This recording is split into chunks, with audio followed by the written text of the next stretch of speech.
Can you imagine a world without the 9 to 5? Because I can, and I've imagined it for a very long time. So this video is a little bit different today. It's the number that changed everything for me is 128. And it's why I started my company, the 128 Collective. So I want to talk about what the heck the 128 stands for, why I started it, and kind of the why and my vision. And some of you might not think that this is interesting. Let's just address that. If you are an ambitious female who wants to grow a big career or a big company, or you're already doing that, this is intended to be your competitive edge, this channel. What I do every single weekend is I come on here, I post a video. I hope that you watch it during your Sunday reset, and I hope that it seeds you with something to either inspire you or propel you into the next week and to set you apart from all of the competition. Because as an ambitious female myself, I know that every single week is like a claw.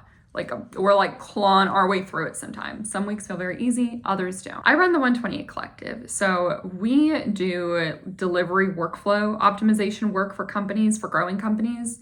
And over here, I talk about that a lot in some of my content pillars, but I don't often talk about why I named my company the 128 Collective or how that kind of threads into our services. So the 128 stands for the 120 hours outside of the week after you work your 40-hour work week, right? When I talk to business owners about that, I love seeing the reactions because the egotistical ones will like scoff and be like, I can't remember the last time I worked 40 hours a week. And I'm like, congrats, same.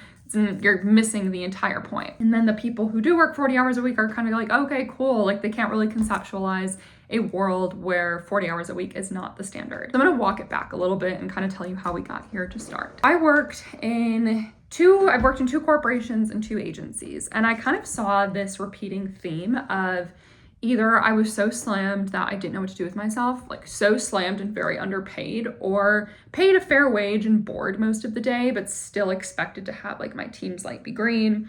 And for the record, I have worked in an office. I was not a COVID grad.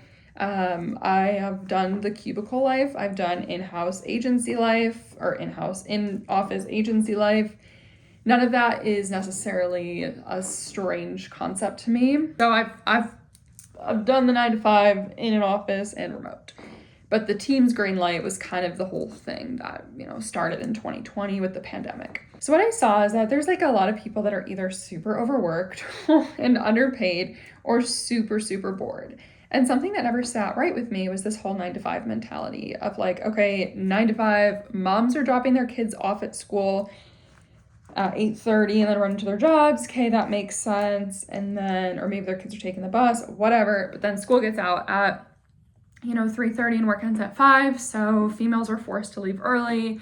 And a lot of that had a negative impact on women's raises. Like there's a lot of research that supports this. And furthermore, when you think about the 9 to 5 and why it existed, it started in manufacturing and it was for shift workers.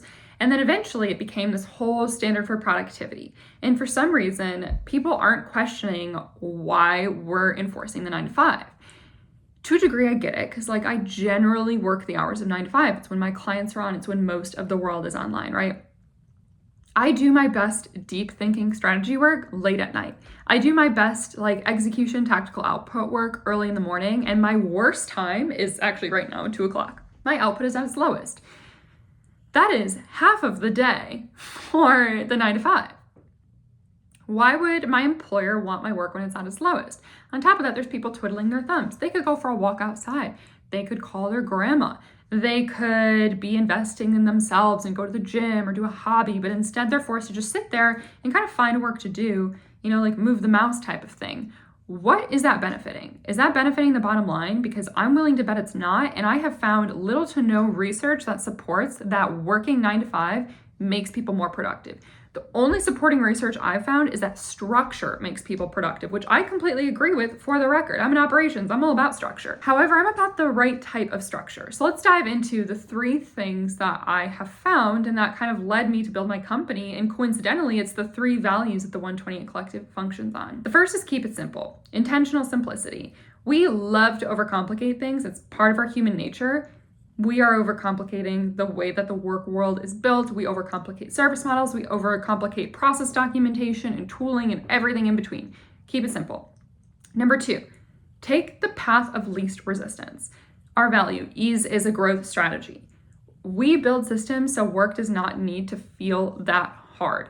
Now, of course, there are moments where the path of least resistance still has a hell of a lot of resistance.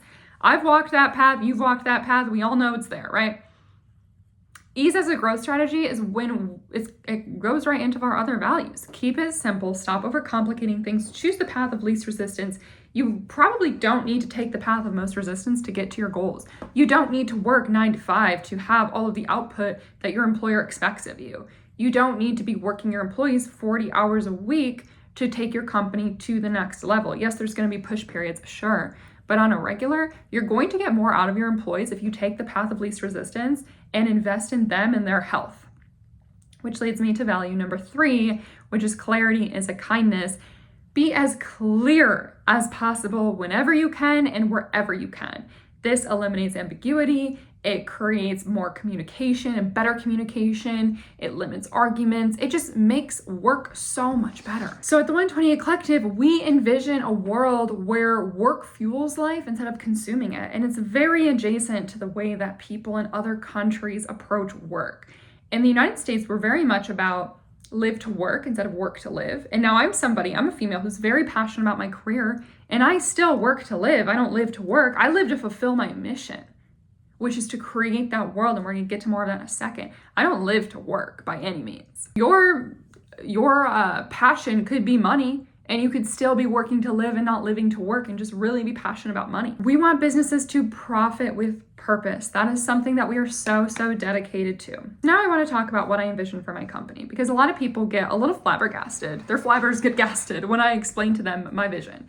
And that is about a 250 person company. People will just be like, so you just want to make $1 million, a couple $1 million?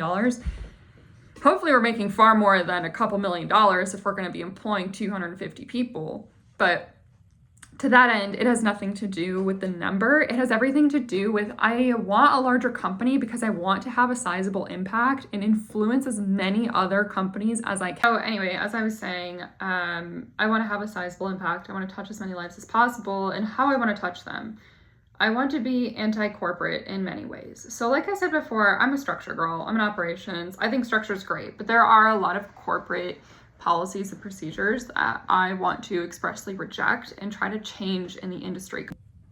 Sorry, my phone storage keeps like freaking out on me.